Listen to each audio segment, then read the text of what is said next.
क्योंकि तुम उससे नफरत करती थी। अरे आपने उसको ये नहीं कहा था कि मैं तेरे से तंग आ गई हूं, मैं तेरा गला दबा दूंगी। मेरी फिंगरप्रिंट।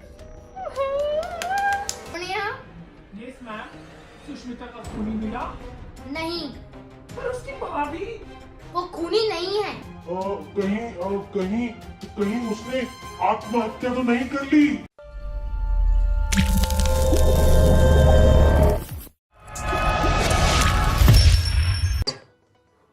पर सुष्मिता आत्महत्या क्यों करेगी?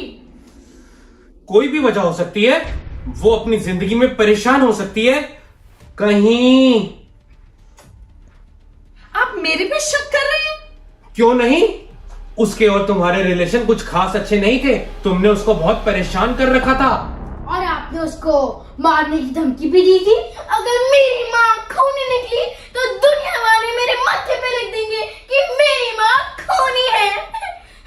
अब मैं क्या करूं? देखिए, आप मेरे पे ना बेफालतू में कोई शक मत करो। हाँ, मैंने किसी को नहीं मारा, मैंने कुछ नहीं किया। ये तो सुष्मिता के पोस्टमार्टम की रिपोर्ट आने पर ही पता चलेगा कि तुमने उसको मारा है या नहीं। सब इंस्पेक्टर अनान्या, तुम जाओ सुष्मिता के कमरे की तलाशी लो। हो सकता है हमें कोई सुसाइड नोट मिल जाए। अगर उसने सुसाइड करी है तो। Yes sir.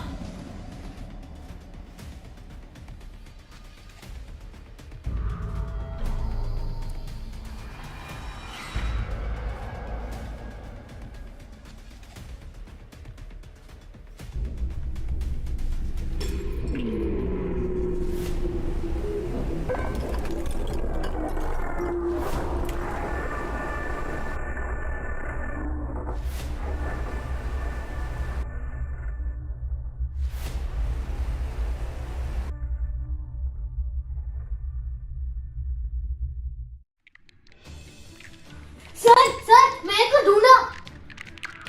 ये किसकी डायरी है? सुष्मिता की होगी। हाँ, मैंने कई बार देखा है सुष्मिता दीदी को डायरी लिखते हुए।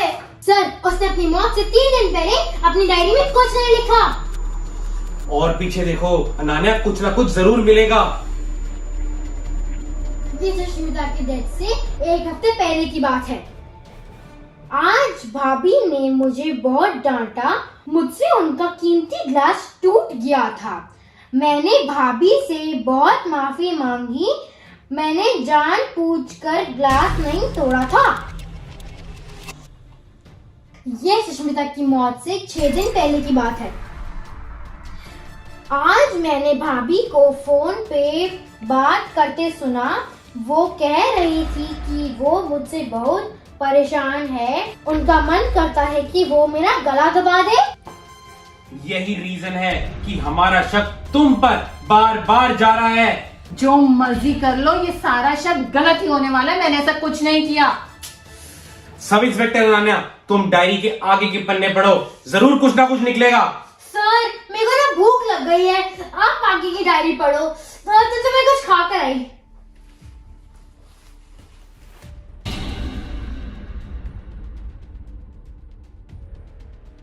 ये सुष्मिता की डेथ से 5 दिन पहले का है। कभी कभी तो मेरा मन करता है कि मैं आत्महत्या कर लूं। आगे क्या लिखा है? कुछ नहीं, बस इतना ही है। पर इससे कुछ साबित थोड़ी ना होता है। अगला लेटर पढ़ो, उससे शायद से कुछ साबित हो जाए। ये सुष्मिता की डेथ से 4 दिन पहले का है और ये आखिरी लेटर है। आज वो फिर आया था। उसने मुझसे फिर से पैसे मांगे। मैं पहले ही उसको 50,000 रुपए दे चुकी हूं।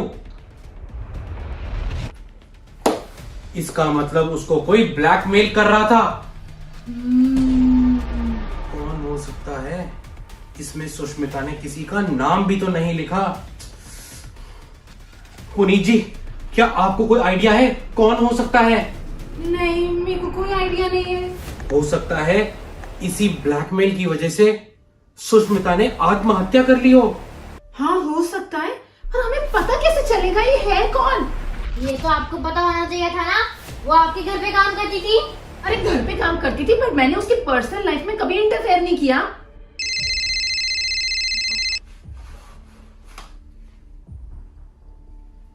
हेलो, हाँ जी,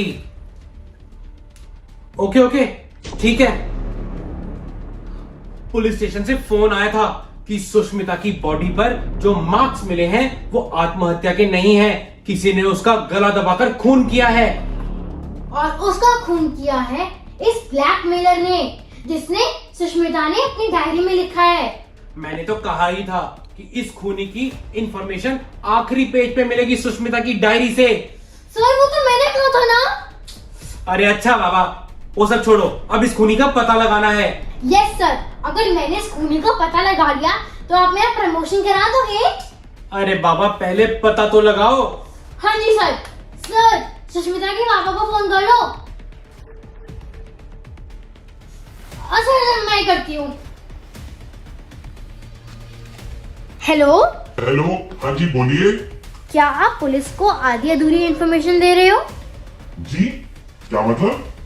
आपकी बेटी को कोई ब्लैकमेल कर रहा था, आपको इसके बारे में पता था क्या? जी हाँ, मुझे पता है।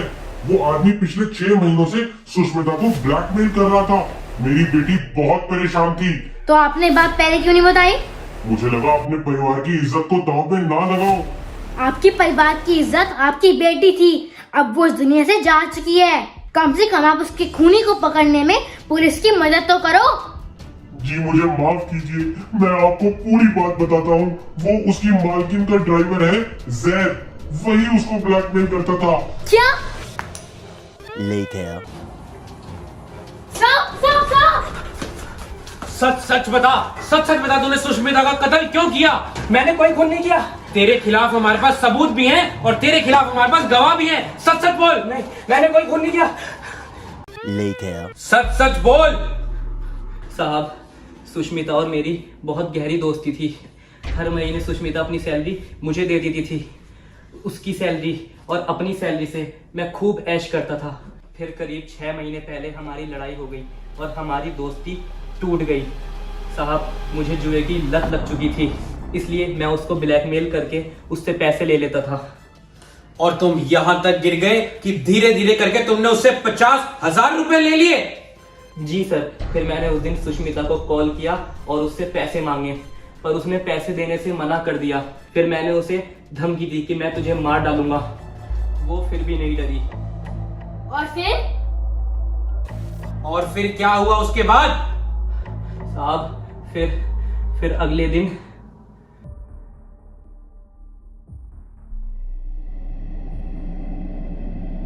सुष्मिता, पैसे दे मुझे। मैं तुम्हें पैसे नहीं दूंगी, चला जाए यहाँ से। देख, मुझे पैसे दे दे वरना बहुत बुरा होगा। क्या हो जाएगा, क्या कर लेगा तू? क्यों मेरी जिंदगी बर्बाद कर रहा है? चला जाए यहाँ से।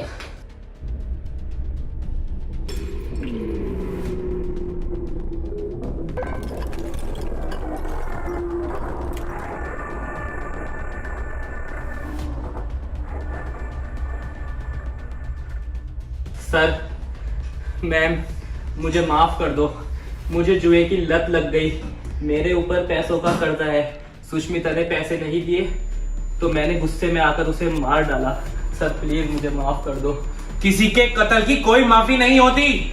तुम्हें तुम्हारे किए की सजा तो मिलती रहेगी। चलो, यू आर अंडर अरेस्ट। चलो चलो चलो। Thank you so much video को पूरा देखने के लिए। हमने बर्ड को आजाद कर दिया। वीडियो लाइव हो चुका है हमारे चैनल RS1313 व्लॉग्स पे। गाइस हम बहुत कंफ्यूज थे कि बर्ड को आजाद करना है या नहीं, लेकिन हमने कर दिया।